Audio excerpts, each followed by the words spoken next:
አቶ ደረጀ ለማርታ እስተዛሬ የደበቃትን ሁሉ ነገራት።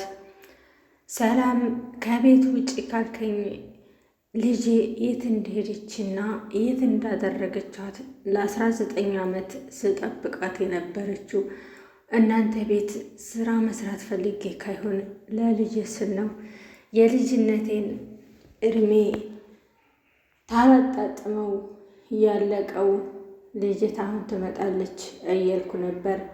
አሁን ግን ከቤት ውጪ የምትለኝ ከሆነ ልጄን አንጣ ስጠኝ አለችው። አቶ ደረጀም በጣም አለቀሰ። ዳጣ ፍቅረኛ ብላ ሰላምን ሊያስተዋወቀችው ልጅ እየደወለ አዳዲስ ቁጥር በየቀኑ ይደወልልኛል፣ ማነው ግን የሚደውልልኝ አለች። የተደወለውንም ስልክ በማንሳት እንደሚወዳትና እንደሚያፈቅራት ነገራት። እኔ ትልቅ ሴትዮ ነኝ፣ እንደዚህ ያለ ቀልድ ላይ አላቅም፣ ሁለተኛ እንዳትደውል ብላ አስጠነቀቀችው።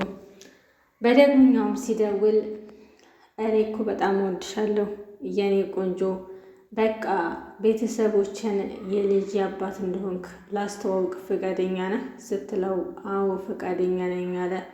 ሰላም ጤና ይስጥልኝ ውድና የተከበራችሁ የቻናል ቤተሰቦች እንዴት ናችሁ? ደህና ናችሁ ወይ? ለዚህ ለቻናል አዲስ ሆናችሁ ሰብስክራይብ እያደረጋችሁ ቤተሰብ ሆኖ ነባርቶ ላይክ ሼር እያደረጋችሁ ስለምታበረታቱኝ እጅግ አመሰግናለሁ። እንግዲህ ወይዘሮ ማርታ እስከ ዛሬ የተደበቀውን ነገር እያንዳንዱ ሰማች። የሰማችው ነገር ግን እሷ በጣም የዋህና ለሰው ርህሩህ የሆነ ሴትዮ ናት። ግን ደግሞ በባሏና በቤተሰቦቿ ማንም እንዲመጣባት አትፈልግም። መልካምና ጥሩ ሰው እንዲሆነች አውቃለሁ፣ ግን ደግሞ ለትዳሯ ሟች ናት አለይ ሰላም። ዳጣም አሁን ላይ እናቴን ማግኘት እፈልጋለሁ፣ እናቴን ማየት እፈልጋለሁ። እኔ እኮ እናቴ እንዴት እንዲጣለችኝ መጠየቅ እፈልጋለሁ በማለት ለሰላም ተናገረች። ሰላም ግን ዳጣ ልጇ እንደሆነች እያወቀች እስካሁን ያልተነፈሰችበት በምን ምክንያት ነው በማለት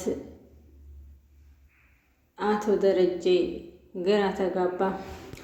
አቶ ደረጀ ከቤት ውጪ አሁን ላይ ደክመሻል፣ እኔ ቤት ኪራይ ከፍላለሁ እና እዚህ ስራ እየሰራሽ አላረፍሽም በማለት ለሰላምዬ ነገራት። ሰላምዬ ግን አቶ ደረጀ በተናገረው ንግግር ልቧ ተሰበረ። እኔ እኮ እናንተ ቤት ፈልጌና ተመችቶኝ አይደለም ስራ የምሰራው፣ ነገር ግን እናንተ ቤት እኔ ስራ የምሰራው ልጄ ለ19 ዓመት የነጠቃችኋትን ልጄ ታመጡልኛላችሁ በማለት ነው። ልጄ የት ደረሰች? የልጅነቴ ጓደኛዬ፣ እህቴ፣ ልጄ የት አደረጋችኋት? 19 ዓመት ሙሉ የምጠብቀው እሷን ነው አለች። አልቅሳም አስለቀሰችው። አቶ ደረጀ ግን ይህን ሁላ ደብቆ አንድ ቤት መኖሩ በጣም ይገርማል። ወይዘሮ ማርታ በጣም ገራምና ትሁት እንደሆነች፣ ለሰው ርህሩህ እንደሆነች ተናገረች። ነገር ግን በባሏና በትዳሯ የመጣባትን እንደዛው እንደ ገራምነቷ ክፉ ናት አለ ሰላም። ዳታ የቢን እኔ በጣም እወዳታለሁ፣ ለመጠጋትም በጣም እሞክራለሁ። የቢ ግን እኔ አትወደኝም። ነገር ግን ስለ ኤቢ ክፉ ነገር ሲነሳም አልወድም። ዳግምን አስጠነቀቀችው። ስለ እዚህ ምንም አይነት ነገር ቢሆን ስለ እሷ መጥፎ ነገሮችን እንድትናገር አልወድም። ደግሞ እኮ ሚስትህ ናት አለችው። ዳግም ግን ዳታን በጣምና ይወዳታል፣ ያፈቅራታል።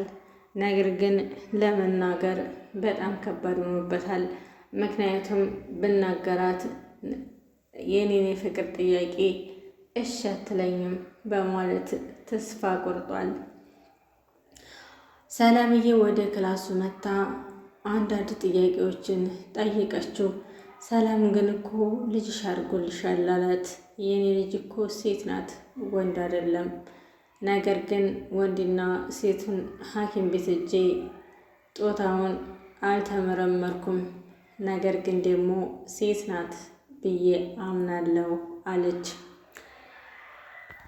ሰላም አሁን ላይ በጣም ደስተኛ ናት። ዳጣዬ ጀግናና ትሁት የሆነ ልጅ አለቻት።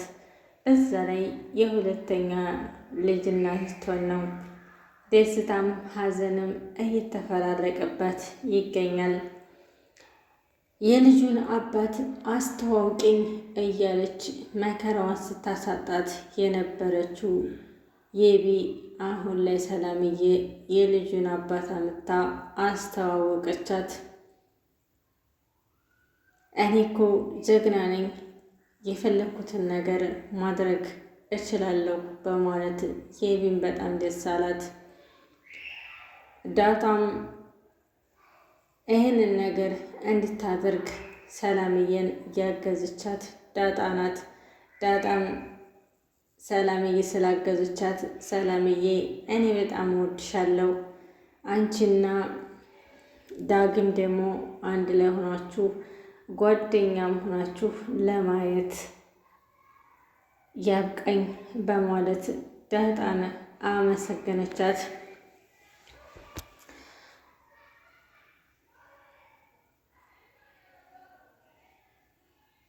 ወይዘሮ ማርታ ጥያቄ የሆነባት ነገር ግን ብዙ አይነት ጥያቄዎች አሉ፣ ግን ደግሞ መጠየቅ አፈልግም። ብዙ ውስጧ የሚንከባለሉ ነገሮች አሉት። ምክንያቱም ሰላምን ከቤት እንዲያስወጣ ያለው ሰላም የልጇን አባት የደበቀችበት ምክንያት ብዙ ነገሮች አሉት። እነዛን ነገሮች ለማናገርም ሆነ ለመጠየቅ ግን ከባድ ነገር ሆኖበታል። እሷ ትዳሯን ስለምትወድ ሌላ ነገር አውጥታ መናገር አትፈልግም። ሰላምዬ እንግዲህ አሁን ላይ በጣም ደስተኛ ነኝ አለች።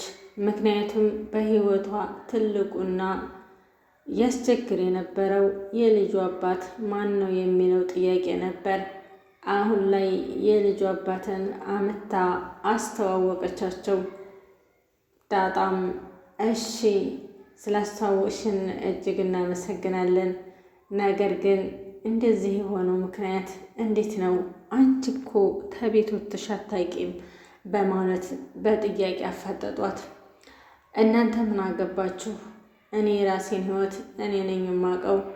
እኔ እዚህ ቤት የተቀመጥኩበት ትልቅ የሆነ ነገር አለ አለች። ሰላም ግን እንደዚህ ተናግራ አታውቅም። ሁሉም የቤቱ ሰው በጣም ተገረመ። ምክንያቱም የደበቀችው ነገር ምን ይሆን? ይህንን ነገር ተናግራ ምን እንደሚሆን የሚለው ነገር ግራ ገባት። ወይዘሮ ማርታ ባለፈው እንደዛን ትክትክ ብላችሁ የሳቃችሁት ምክንያት የሳቁ ምክንያት ምንድን ነው? እኔ እኮ እናንተ ስጨፍሩና እናንተ ትስቁ አብሬ ሳኩ እንጂ ምንም የገባኝ ነገር የለም አለች። አሁንማ አልፏል፣ ስቀነው አልፏል አላት አቶ ደረጀ። እንግዲህ ሰላም በቅርቡ ልጇን ትወልዳለች። የአባቱንም አስተዋወቀቻቸው። ዳታ በጣም ደስ አላት። የኔም እናት ወልዳልኝ ይሆን ወይስ እኔ ብቻ ነኝ በማለት ሀዘነች። በድጋሚ ቪዲዮ እስከምንገናኝ ድረስ ይህን ቻናል ላይክ፣ ሸር እያደረጋችሁ ቤተሰብ ሁኑ። ለነበረ ቆይታ ከልብ ነው የማመሰግነው።